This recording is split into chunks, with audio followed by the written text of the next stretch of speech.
Live and alert on the north side of the dirt. It is your man D-Real coming at you with another Be Real with D-Real, where edutainment is what I do.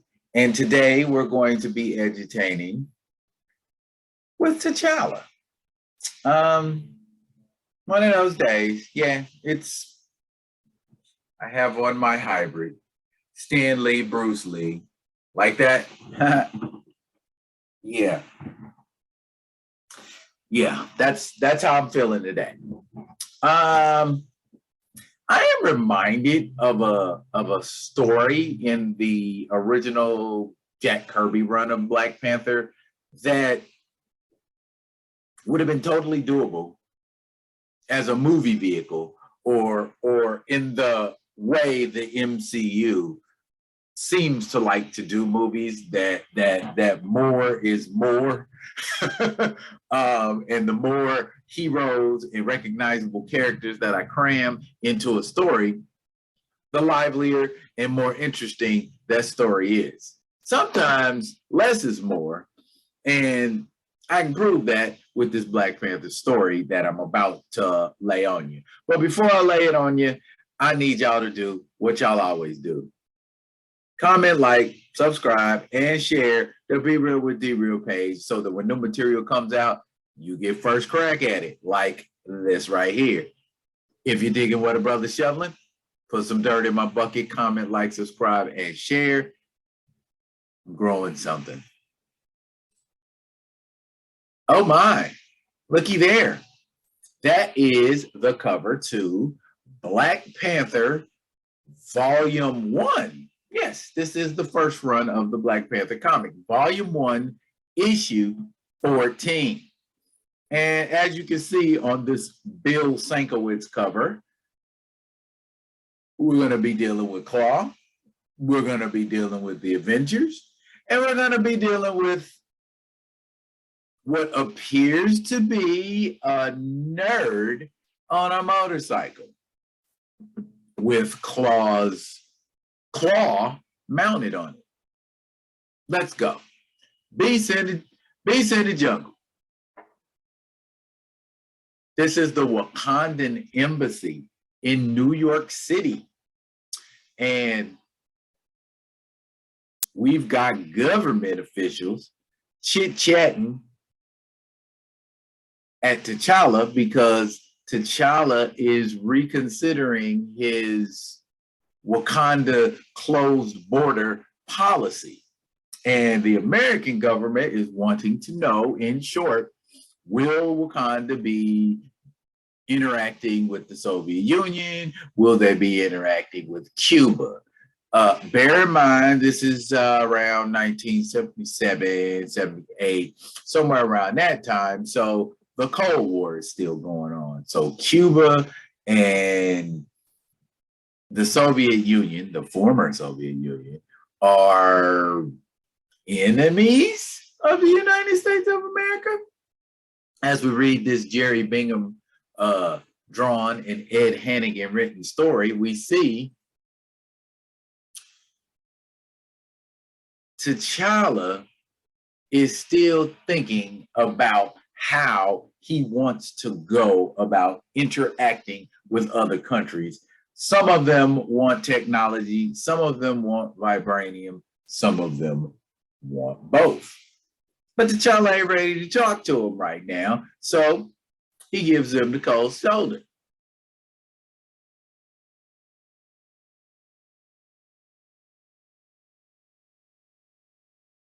We only want to know about the world outside of Wakanda. We don't care nothing about having no advisors, Cuban or American.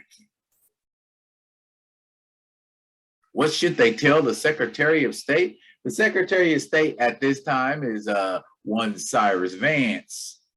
Rest in peace, Mr. Vance. He passed, I think, in 2002.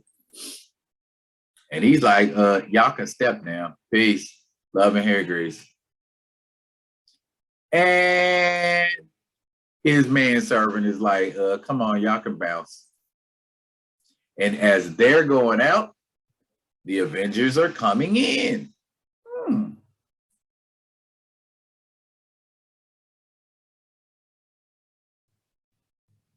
Aubrey Pearson is one of Cyrus Vance's toughest negotiators. See, for somebody who was stuck in the ice for a long time, he sure knows a lot about his current government. So we got Iron Man, Vision, Scarlet Witch, and Captain America, all heroes who have appeared on the silver screen. So yeah, it's doable.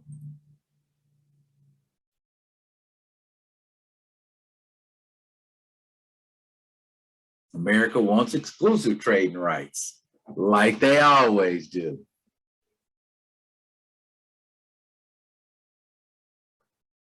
Did we take note of the book? Do we see Roots? He's got Roots in his library and How to Draw Comics. Huh, interesting.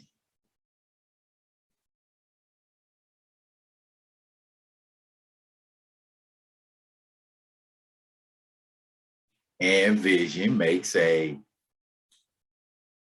very deep observation.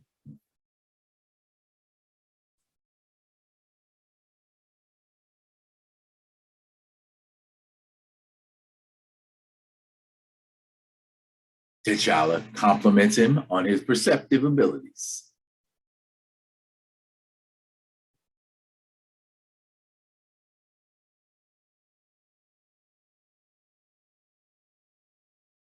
All T'Challa knows is that he wants Wakanda to join the rest of humanity, which a contemplative approach to this, in my opinion, would have been a lot more realistic than just altogether having the revelation that, okay, there are evil people out there too, and we need to open the world up so that we can protect the world from these evil people. Yeah, I would have a more contemplative approach about such a thing were I T'Challa. And it seems like in this iteration of the coming out of Wakanda, he's being more contemplative about it as well.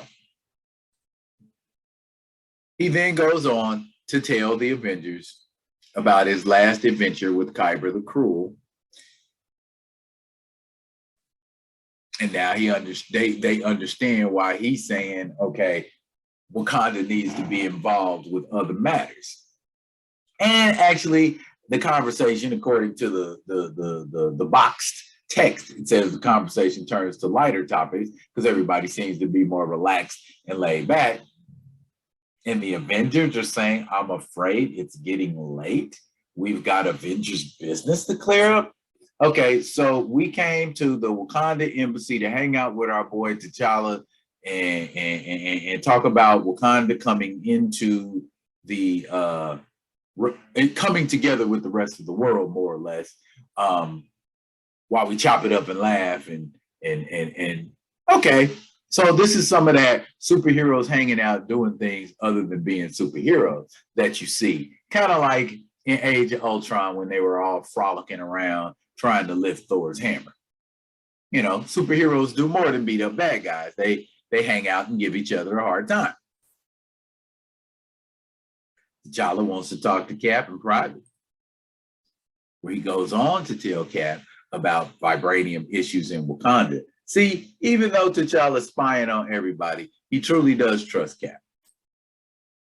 And he tells him about how two people in Wakanda were exposed to raw vibranium. It turned one of them into a monster, happens to be his cousin, Jakara, and the other one was him. And he states that his natural instincts have been heightened, not like telepathy or clairvoyance, but a feeling for crisis points. Could we call that an ability? Could we call that a power? Could we call that a talent? Because of exposure to raw vibranium, T'Challa is able to feel when and where crises are going to take place. Almost sort of like a danger sense. Let's go with that. And that's what he's telling Cap. The nexus of the crisis is here in America, and that's why I'm here. And Cap talks to him about how he understands what it's like having to deal with the burden of being a national symbol. And that he is not only a national symbol, but a spiritual symbol for his people. So we're hoping he don't go bad. And after the Avengers leave, T'Challa's like, I needs to get out and do a little moving around, which he does. Look at him climbing and contemplating. Now, I knew T'Challa could climb and I knew T'Challa could leap. But is my man on top of the Empire State Building? He climbed the Empire State Building. That is a testament to the man's stamina. He climbed the Empire State Building and he ain't even tired. The outside. Wait a minute. Do I sense something? That almost kind of looks like Batman, doesn't it? Somebody is known to him. And when we find out who that somebody is that he's hunting and pursuing, we are going to see why he has been attracted to that person. And that person, too, is attracting trouble. That looks like a very 70s looking gang in New York. They look very warriors-like. You know, warriors come out and play. That kind of warriors. And T'Challa can see it all from the flagpole, looking very Batmanish, minus the cape.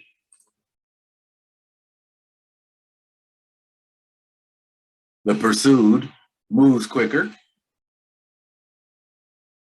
and the hunters follow suit. All hunters.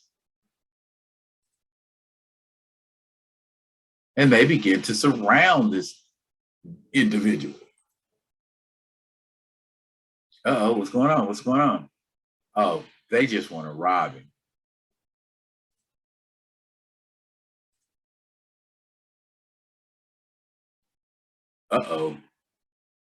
Young jackals, I have something to give you.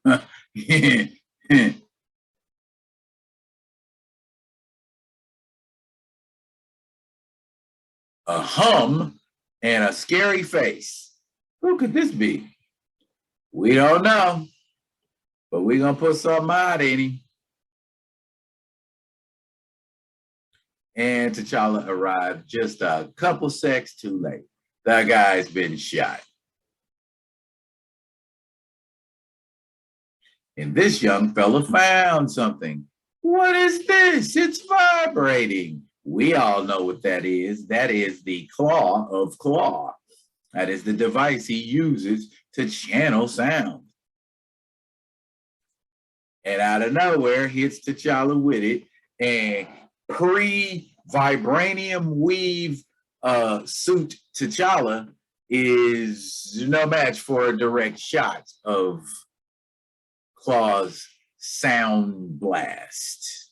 And he's laid low. And they want to cap him, but they're like, nah, he's already dead. Let's get out of here. But we know T'Challa ain't dead. He just lays there for a little bit because it stings, as Shonuff used to say back in the day. Stings a little, don't it? He gets up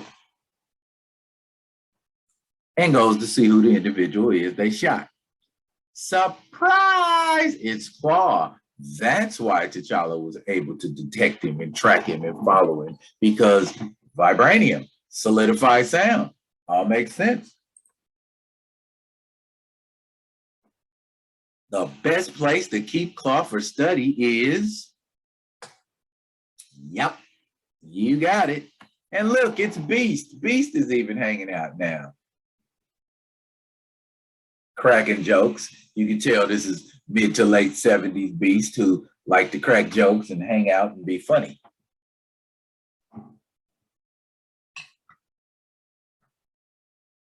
No wounds. Of course there are no wounds because Claw is composed of solidified sound.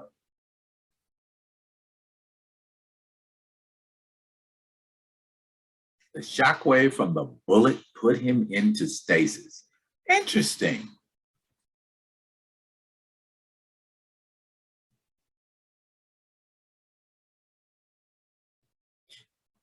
T'Challa has decided we're going to take him back to Wakanda. Ooh, where have we heard that plot before? Claw needing to come back to Wakanda so he can stand trial.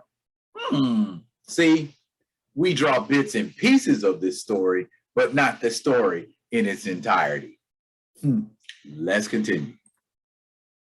And we are relating the story of T'Chaka before he had vibranium weave, dealing with Claw, getting capped,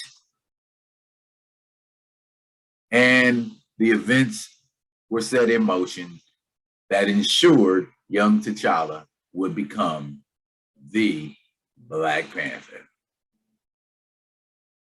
Hit Claw with his own sound converter, thus one reason why he don't have a right hand. And there he is laid out. Thought he defeated him when he defeated the Fantastic Four. Claw came back after his initial appearance to bedevil the Fantastic Four and T'Challa for many years to come.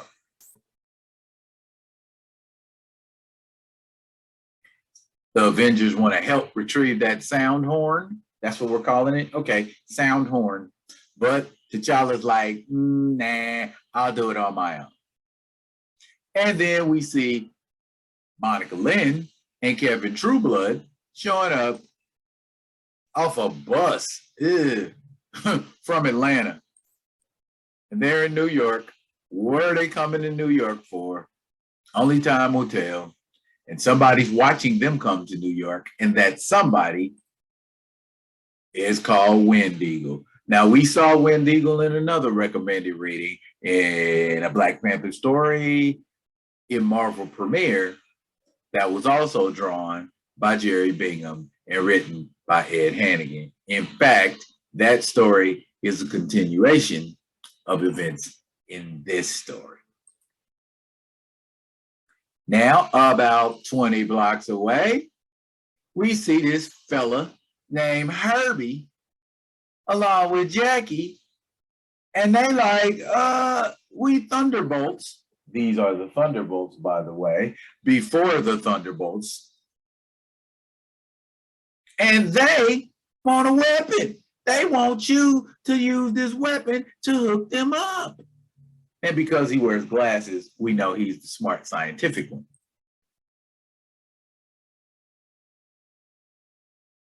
Meanwhile, T'Challa is bounding over the rooftops in search.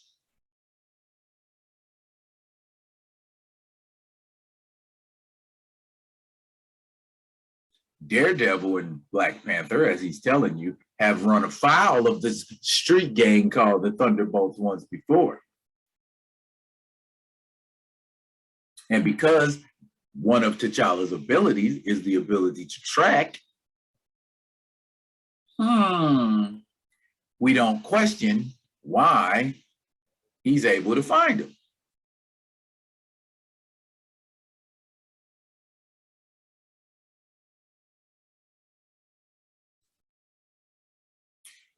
They are mounting the sound horn to a keyboard on a motorcycle. I would say that's very rudimentary for the individuals who are dealing with it, but not out of their wheelhouse. So it's not a crazy scientific thing, but it's crazy.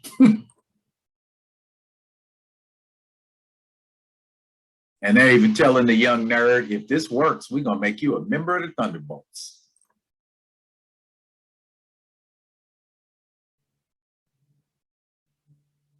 Whoever designed the sound horn's a genius.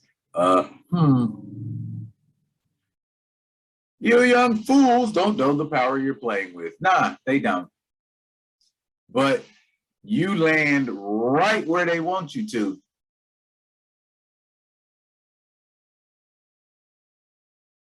It hit him, but he was ready to receive it. If that's him receiving it and manages to stay awake,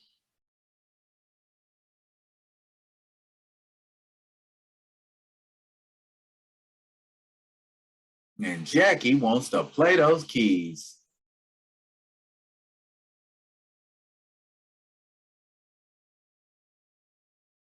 He seems to know the right chords to play, like it's not really him playing.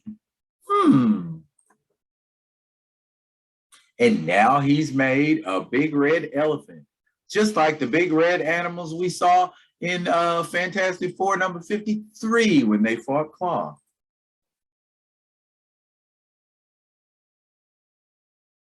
T'Challa thinks that it is his Claw's influence. Interesting. Gang members like we had enough. T'Challa has got to scuffle with a big red elephant. Huh. Strange how he can tackle a rhino, but not an elephant. Even red, sound, solid induced ones. So there is a limit. Now this guy is becoming more mad scientist-y, kind of like the Phantom of the Paradise. I ain't got time to explain that. Y'all can look that up in your own time. Oh, T'Challa wanted to get some air to get away from the elephant. Now the elephant has become a elephant harpy. Yeah, let's go with that. Elephant harpy. And it's got a hold of T'Challa and it's busting up out of there, flying away. What's it going to do to T'Challa?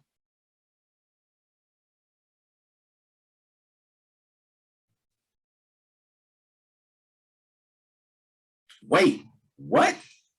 At last I've gotten even with you, Panther. At last I'll have my revenge? Jackie's never met T'Challa before. Oh, looky there, to the rescue. And he's able to angle himself to land proper. Okay. And him and Cap are going to face this big eagle harpy together in what can only equal the revenge of the Black Panther. Well, how many Black Panther movie references did you pick up in this recommended reading? It's a rhetorical question, but it's also a valid question. Drop it in the comments. I'm going to hit y'all with the conclusion of this in a minute. And until I do, y'all be good. Be good to each other.